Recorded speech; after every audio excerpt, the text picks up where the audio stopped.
이 영상은 정경심 교수님 표창장 위조 의혹 재판에서 우리가 놓치고 있는 기본 상식에 대한 내용입니다. 이 기본 상식은 설령 컴맹이라도 이해할 수 있을 만큼 간단하고 쉽습니다. 너무 당연해서 아무도 확인할 생각은 못했지만 재판 전체를 좌우할 만큼 중요한 내용입니다.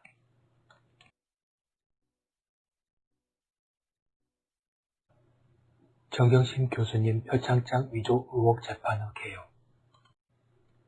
검찰은 정경심 교수님이 아들의 표창장 이미지 파일을 이용해서 딸의 표창장을 위조했다고 주장하고 있습니다. 정경심 교수님 측은 검찰의 방식으로는 위조가 불가능하며 검찰의 증거들도 불법적으로 수집된 점 등을 반박하고 있습니다.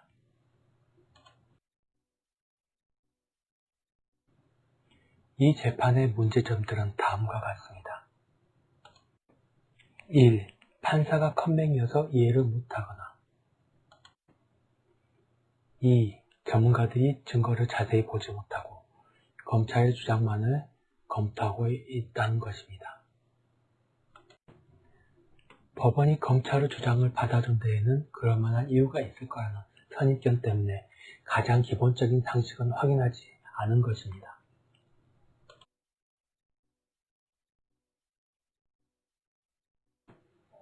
지금부터 이 재판의 심각한 오류이자 가장 기본적이면서 가장 중요한 상식을 이해하기 위해 두 가지 질문을 할 것입니다.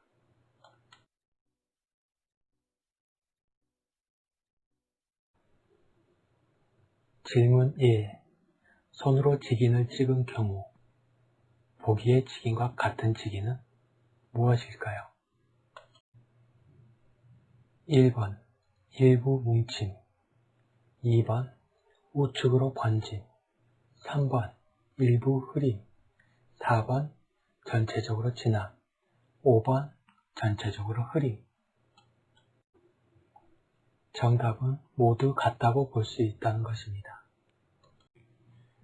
직인처럼 커다란 도장을 찍을 때는 바닥 상태, 찍을 때의 힘의 균형, 종이의 질 등에 따라서 찍히는 모양이 달라집니다.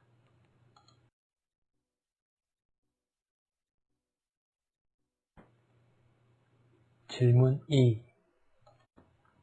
PC로 출력된 경우 보기의 직인과 같은 직인은 무엇일까요? 정답은 4번과 5번입니다. 컴퓨터로 출력을 하는 경우 프린터의 기종, 프로그램에 따라 색감이 달라질 수는 있지만 모양이 일부라도 다르게 출력되지는 않습니다.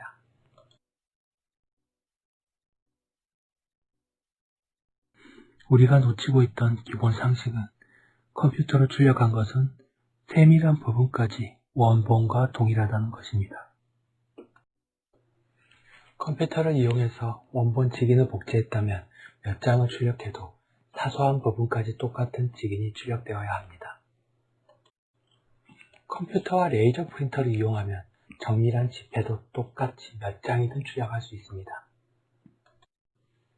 검찰이 원본과 위조본이라 주장하는 두 표창장의 직인은 찍힌 모양이 전혀 다르며 원본이라는 표창장의 직인을 이용해서는 조민량의 표창장에 찍힌 직인 파일과 동일한 모양은 나오지 않습니다. 결국 희미한 부분, 굵기 등 많은 부분이 다른 조민량 표창장의 직인은 컴퓨터를 이용해서 위조된 것일 수 없습니다. 이 내용은 몇몇 언론과 몇몇 전문가들이 이미 지적한 부분입니다. 후반에 기사 링크를 첨부하겠습니다.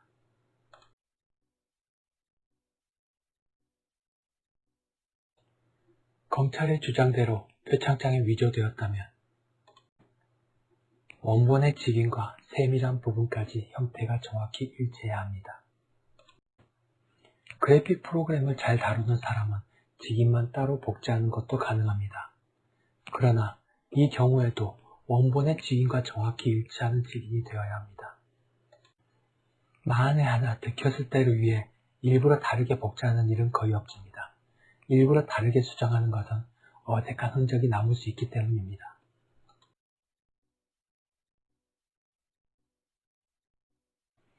이 재판의 문제점은 크게 두 가지입니다. 첫 번째, 표창장 이미지 파일 하나만으로 위조의 증거가 될 수 없습니다.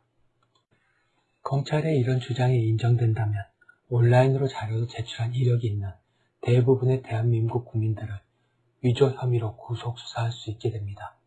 여기에는 재판을 진행하는 판사와 그 가족도 포함될 수 있습니다.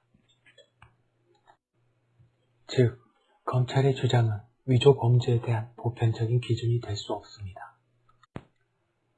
두 번째, 육안으로 봐도 찍힌 모양이 서로 다른 두 직위는 상식적으로도 컴퓨터를 이용한 위조일 수 없습니다. 컴퓨터와 레이저 프린터를 이용하면 지폐도 똑같이 복사할 수 있고 몇 장을 뽑더라도 그 모양은 모두 똑같습니다. 지폐보다 세밀하지 못한 직인이 일부만 흐리거나 굵게 출력되는 일은 없습니다.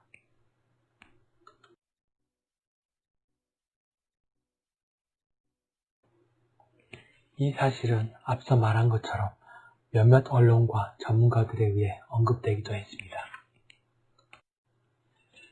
그러나 검찰과 법원은 이를 무시하고 재판을 진행했습니다.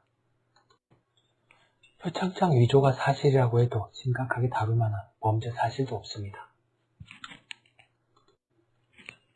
이를 심각하게 다룬 법원의 태도 역시 보편적이라 보기 어렵습니다. 이 재판에서만 법과 상식에 반대되는 행동을 하고 있는 것입니다.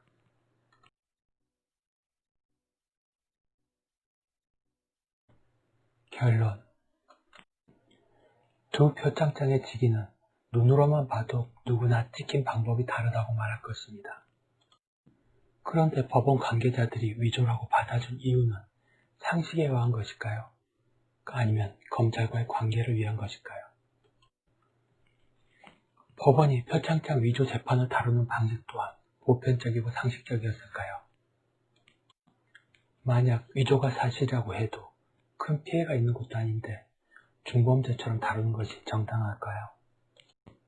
이런 기준을 법원 자신들을 포함한 모든 국민들에게 적용시킬 수 있을까요?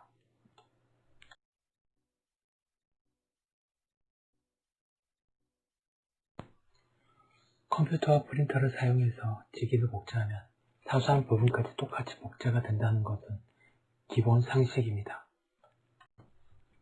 검찰이 이런 기본 상식을 몰랐을 리는 없습니다. 그런 만큼 고의적인 하극상으로 봐야 합니다.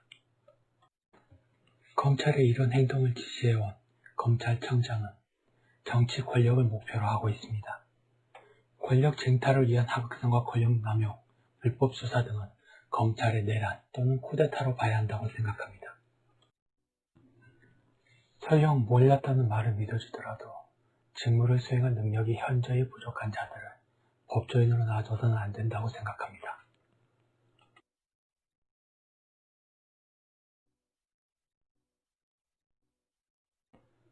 그리고 법원 역시 상식과 법을 무시한 검찰의 쿠데타에 대한 책임이 있습니다. 재판관이 컴맹이라고 해도 대부분의 국민들을 범죄자로 만들 수 있는 검찰의 주장을 받아들여서는 안 됐습니다. 무리하게 재판을 길게 끌고 온 것도 일본의 검찰과 사법부가 무고한 사람들을 오래 잡아놓고 억지로 죄를 인정하게 만드는 수법과 같습니다. 컴맹이라고 변명하더라도 사건에 대한 기본 지식도 찾아보지 않고 재판에 임한 것은 직무유기라고 생각합니다.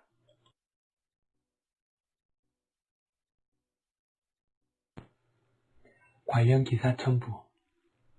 2020년 7월 30일 아주경제의 기사에서는 원본 표창장의 직인과 위조되었다는 표창장의 직인이 서로 다르다고 반박하고 있습니다.